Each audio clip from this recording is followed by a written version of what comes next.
എന്നാൽ പരിശുദ്ധാത്മാവ് അകത്തുള്ള ദൈവദാസന്മാരാണെങ്കിൽ അവർ പറയും, എന്നെ വേലയ്ക്ക് വിളിച്ചത് വ്യക്തിയല്ല, എന്നെ വേലയ്ക്ക് വിളിച്ചത് സംഘടനയല്ല, എന്നെ വേലയ്ക്ക് വിളിച്ചത് പ്രസ്ഥാനമല്ല, എന്നെ മഹത്വകരമായ വേലയ്ക്ക് വിളിച്ചിറക്കിയത് സ്വർഗത്തിലെ ദൈവമാണെങ്കിൽ എവിടെ ചെന്നാലും ഞാൻ എൻ്റെ കർത്താവിൻ്റെ വേല ചെയ്യും, ദൈവം എൻ്റെ കൂടെ കാണുമെന്ന് വിശ്വസിച്ചുകൊണ്ട് ഏത് തെരുവിലും നിൽക്കാൻ മടിയില്ലാത്തവനാണ് പരിശുദ്ധാത്മാവിനെ പ്രാപിച്ച അഭിഷിക്തന്മാർ.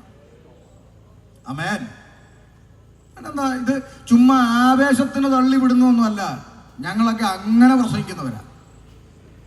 ഇവിടുത്തെ സംഘടനകളെല്ലാം മല്ല് പിടിച്ചിട്ടും ഇന്നും ഈ തെരുവിൽ നിന്നുകൊണ്ട് പ്രസംഗിക്കാൻ കഴിയുന്ന എന്താ? സുവിശേഷ വേലയ്ക്ക് വിളിച്ചത് ദൈവമാണെന്നുള്ള ഉറപ്പുള്ളത് കൊണ്ടാണ്. ആമേൻ. സംഘടനയെയും സൂപ്രണ്ടിനെയും ട്രഷാറേയും പ്രസാദിപ്പിക്കാനൊന്നും പ്രസംഗിക്കാൻ നമ്മളെ കൊണ്ട് പറ്റൂല. അല്ലാത്തവർ കിടന്ന് വിഷമിക്കുന്ന കണ്ടിട്ടില്ലേ? അരമണിക്കൂർ പ്രസംഗിക്കാൻ കൊടുത്താൽ 15 മിനിറ്റ് സൂപ്രണ്ടിന്റെ കുടുംബത്തെ, കുഞ്ഞുങ്ങളെ, കൊച്ചുമക്കളെ, വിദേശത്തായിരിക്കുന്ന മക്കളെ, അവരുടെ കുഞ്ഞുങ്ങളെ